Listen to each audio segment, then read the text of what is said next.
them, foreign direct investment, to politics, to theology. I don't know that the dollarization impacted the theology, church, the way it is documented here. What the writers here in this book they referred of praying and paying. I read that with interest, of praying and paying. Then I said to myself, what is this? That's the theology. That's the impact of dollarization on theology, on churches, Pentecostal churches. It's all there. It's not me who wrote it, but I read it and I could assimilate myself to it. So the book which I read on the impact of dollarization, it challenged my mind, and at the same time it moved my heart. Why did it move my heart? I read in one of the sections where they talk about the impact of dollarization on the church. And I want to quote what they wrote here.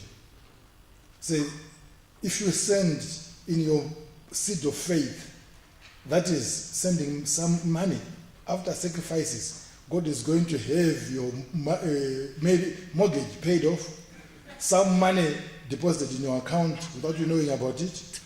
Find you a job and pay all your bills. If you are shy to come here to the pulpit or podium, just deposit your money in the following church account. Numbers, so. And you witness a miracle that will shock you. It's all about the dollarization. It's about the impact. So some people are making money out of this dollarization. And then I said to myself, so it touched my heart, I wish if we knew that the dollarization was making other poorer, others, people richer. That was my interpretation when I read this thing. So it touched my heart, and I was quite happy that this one is coming to as evidence-based, and research is very important. It therefore changed my heart, and it changed my mind and moved my heart, because some of the various sectors impacted by dollarization were not even aware that they are being impacted negatively the way it is done. Allow me, Vice Chancellor, to state that well-researched papers are critical for the economy, including Zimbabwe. Any economy in the world, including Zimbabwe. They are good for policy making, and they contribute to the body of knowledge. It's very critical, as opposed to rely on baseless and research rhetoric which I find in this country. People here, they just believe that by saying things in the newspaper, and then before they do the research, no evidence-based, and they all make a statement. It's dangerous. It has become fashionable in Zimbabwe to do so. I think with these books that I've read, which have been signed, I think we need to come up with Zimbabweans, come up with well-researched papers, which will then help us to develop our economy, more so under the new dispensation. The quantitative and the qualitative methodologies employed in this book were quite appropriate for analyzing the impact of dollarization in Zimbabwe.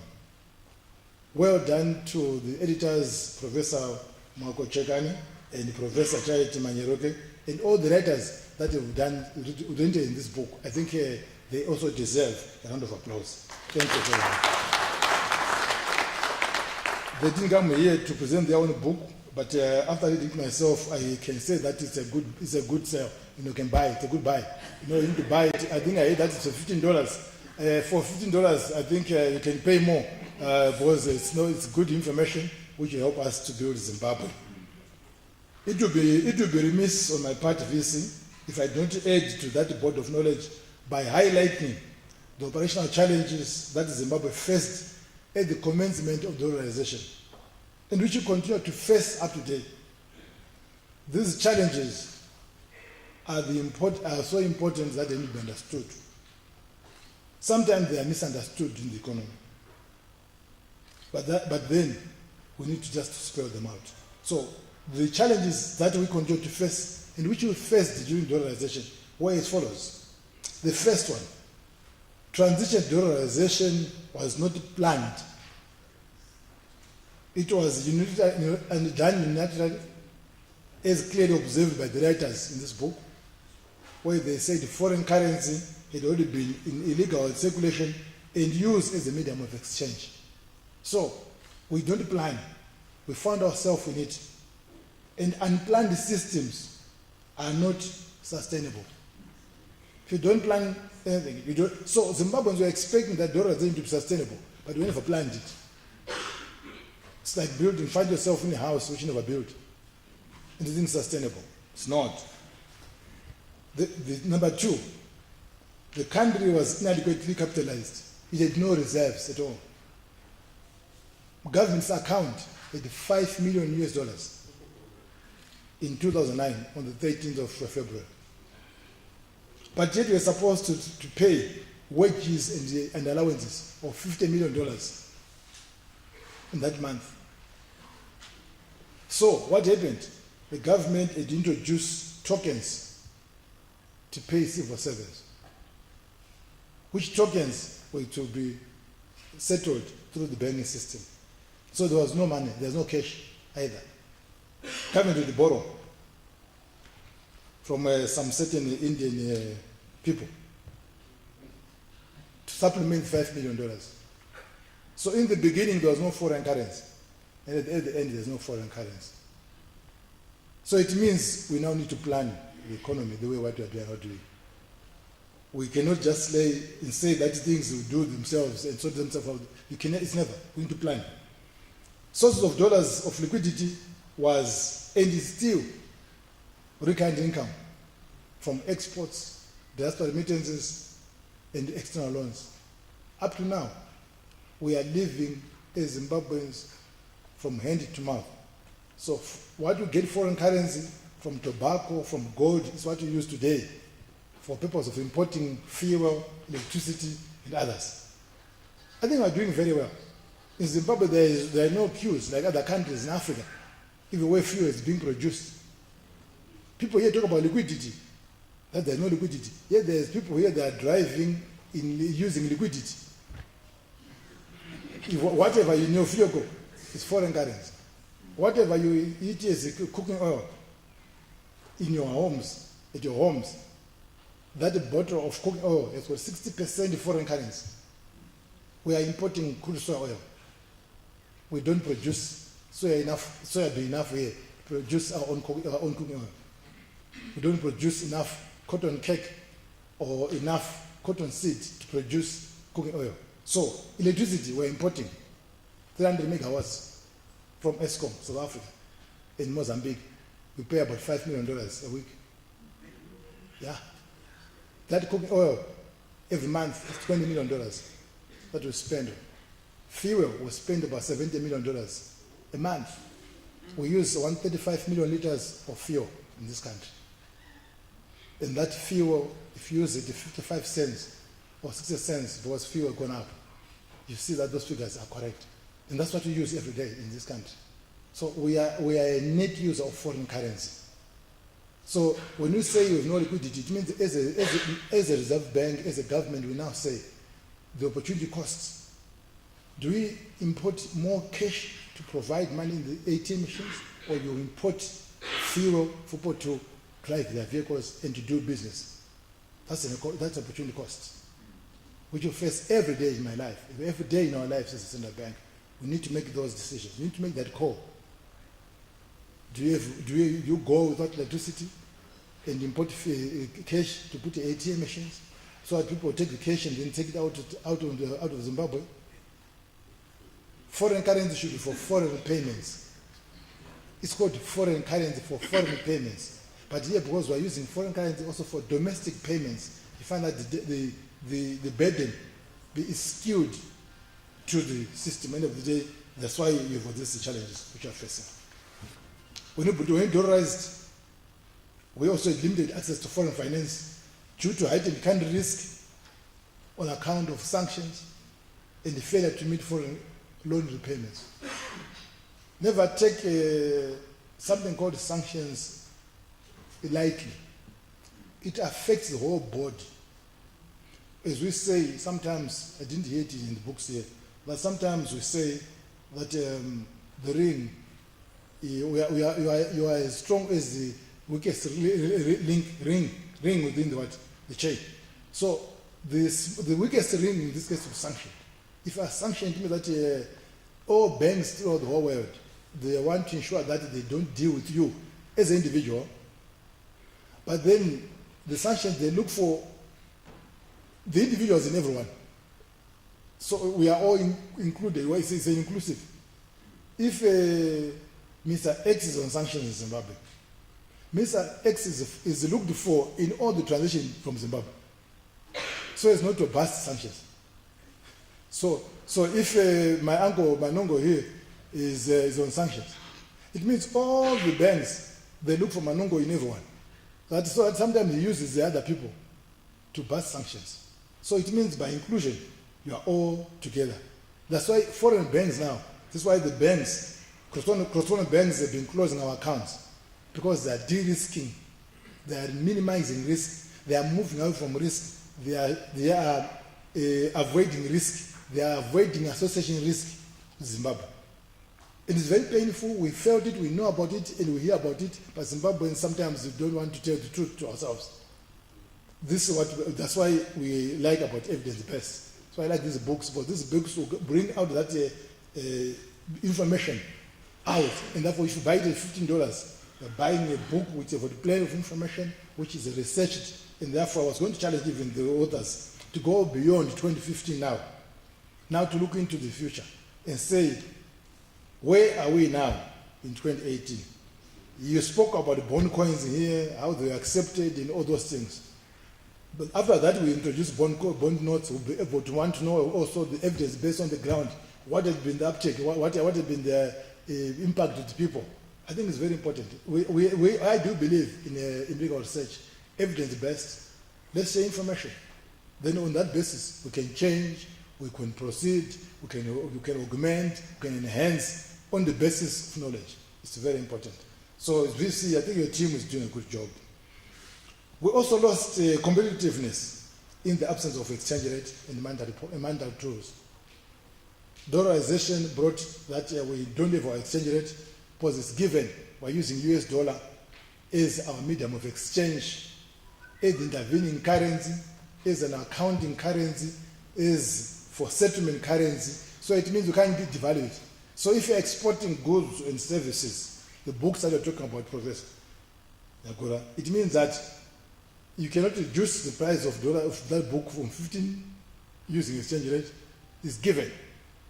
And therefore, if you are in an economy like Zimbabwe, a small economy like Zimbabwe, a $14 or $16 billion economy, where budget is $4 billion, which is lower than the other companies in the world's revenue, you know what, you cannot control the economy. And therefore, it means that we need your own variables, which you need to choose to ensure that. This is why, as a central bank, we came up with very various ways of competitiveness tools, like your export incentives.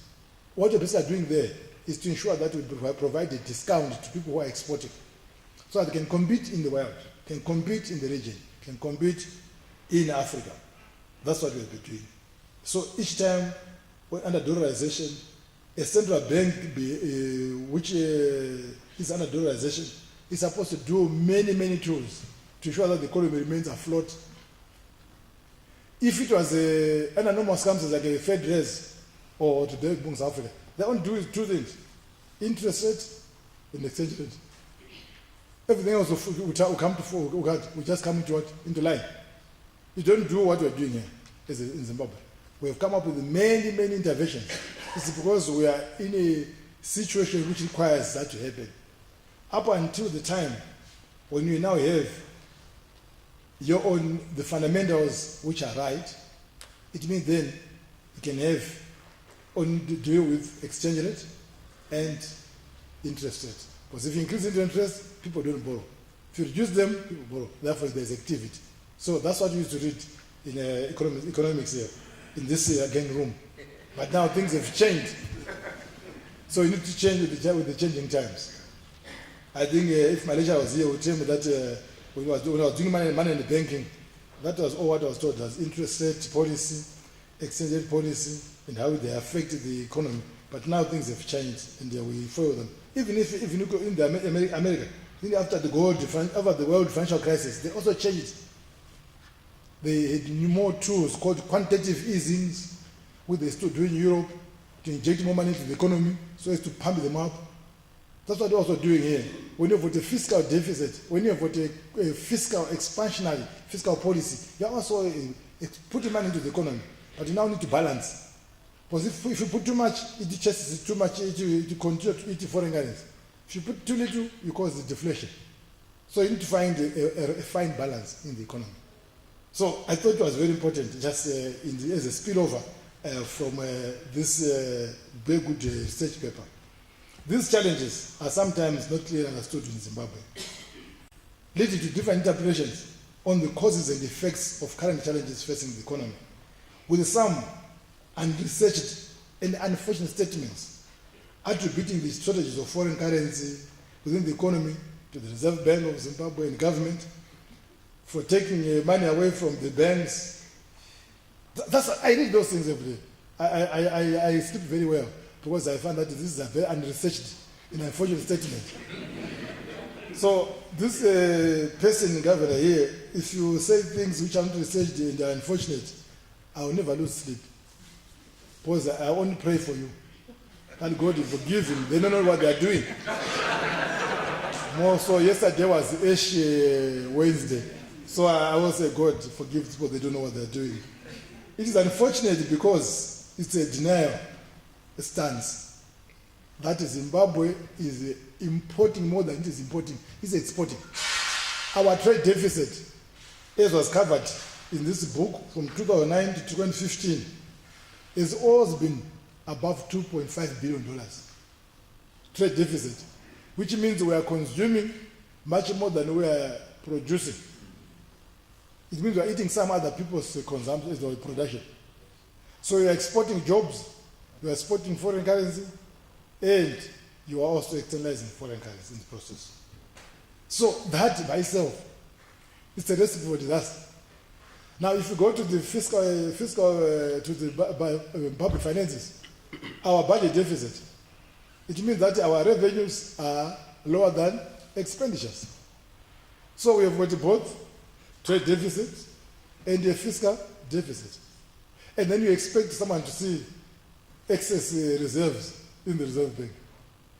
I think if you just look at that, so you need more of professors to understand these things. So I think the more of professors, or those people, I was speaking this morning with Professor Laguna, that I think we now need, and he promised me that something's happening, to retrain people who came from this university and others who are in a position of authority, in a position of influence, that they come back to university. Because the tools that they learned here, they are so different from now. I said myself, when I was doing my banking, I was told about interest rate policy and exchange rate policy. But things have changed. There's no quantitative easing. How was I going to know about it if I was not in the system? So such things I think are very important. So Professor Agura, what you said is very important for the SADC training of parliamentaries. Did you say parliamentaries, right? Yeah, I think that's very important. I think because that's where those are people who make the policies for us. So I think they also need some refresher courses in that order. So I want to thank you for that. It is against these challenges that the new economic order has come up with the policy measures to open the economy for business in order to enhance investment, production, exports, fiscal space, and the jobs. We have been closed, the economy has been closed for a long period of time. It was inconsistent with what we wanted to achieve. On one hand, we are using dollarization, which is open market. By the same time, we are closing it again, that don't come into the country. I think it is that mismatch which was happening in this economy. When we are saying don't come to Zimbabwe, we take your business. It means that we are saying don't come here, but I want to use your foreign currency. I think that's one is. Then so some people say that it was government taking money. I think this is I'm saying it's a careless speaking in this country. I think we need to be very, very much organized as a system and as a people. So open up the economy means we are opening up the economy for investment both locally and the foreigners. It means that if in our foreign currency market, we now need to gradually open it up so as to allow people to retain money into the economy. But you cannot open up the foreign currency market when you are closing the market or the real sector of the economy. People cannot take. Like what happened in this country? In April or February 2909, we opened up the economy that anyone with the money in Zimbabwe could take $250,000 per day to exit. That's what was happening. It was there in writing. So money went out. Because we are saying, don't come in, but go out. No one will bring money in this country. That's why we are now saying, under the presidential amnesty, those people who took money during that period, can you please, we are now in the new era, bring the money home to develop Zimbabwe. It's your money. You keep it, but bring it home. Why should you stay in the foreign banks? And this is, by the way, this is in line with the international best practice. Even in America, there's something called FATCA. It means that you need to have your foreign assets declared. Here we aren't even saying the one for tax purposes. We are saying bring that money back so as to liquefy the economy. No one will be arrested for bringing money. And indeed, of course, we've met and we've seen many people coming to offices asking, what about myself? If I bring the money, won't I be arrested after? I said, no. The amnesty is there, is genuine, and no one will be asking questions. Even my officers, they know that they are not supposed to talk about it to any person. And that those people, the cases before the courts, which have been judged or made a decision on, they are also able to bring their money before, since there is no judgment, they can bring it, and also those things will fall away. So it's open system. The president said, let's bygones be bygones. Let's bring the money back. Let's develop country. And it's not one taking it for free. So we even give you 7% savings, the bonds, tax free. But what are we trying to do? We are saying Zimbabwe is open for business for a total turnaround of the economy. People was asking me, what is meant by opening up? What is meant by Zimbabwe open for business? To achieve what? We are opening up the economy for business, for a total transformation of this country. Zimbabwe should just be different. And we need to work together as a team, producing these good books, well-researched documents, which will help us in policy making, so that at the end of the day will be also well guided. With well-researched books, as launched here today, Vice Chancellor and all the professors, I'm confident that the University of Zimbabwe is continuously enhancing its relevance to the socio-economic discourse of the country. You need to be relevant and not to be Eiffel Towers. We now need to be relevant, and I'm seeing that. I've spoken to the Vice Chancellor before, even one day when we did the outreach in Mtare.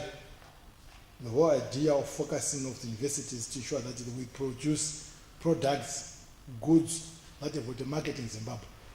We're saying, why don't you make by now a vehicle for Zimbabwe? Why don't you do tractors for Zimbabwe? Why do you import them from India, from Belarus, from everyone? We need to do the small and medium enterprise equipment. Zimbabwe is a gold producing country. Why don't you produce the stem mills here at the university? The hammer mills here at the university? The generators, why are you importing them? We need to now to be, so we need to go beyond now the books now. You have researched, you have seen what is required.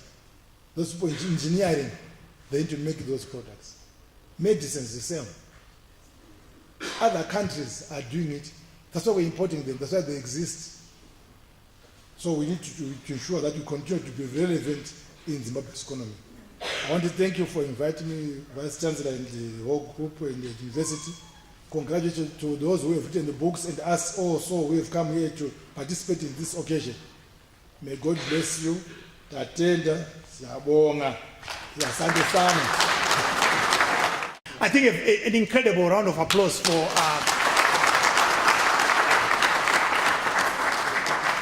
because you could actually see that he was partly reading, but partly just saying it from his heart.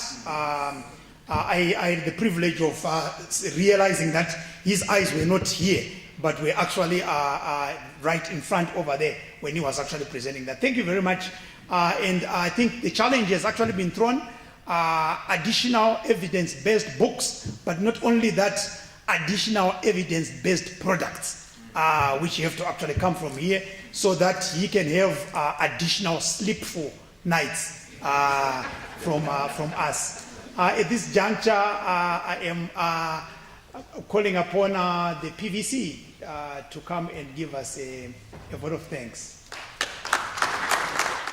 MC, thank you very much. Talking about books and lecture theatre 400, we used to have our first year history lecture here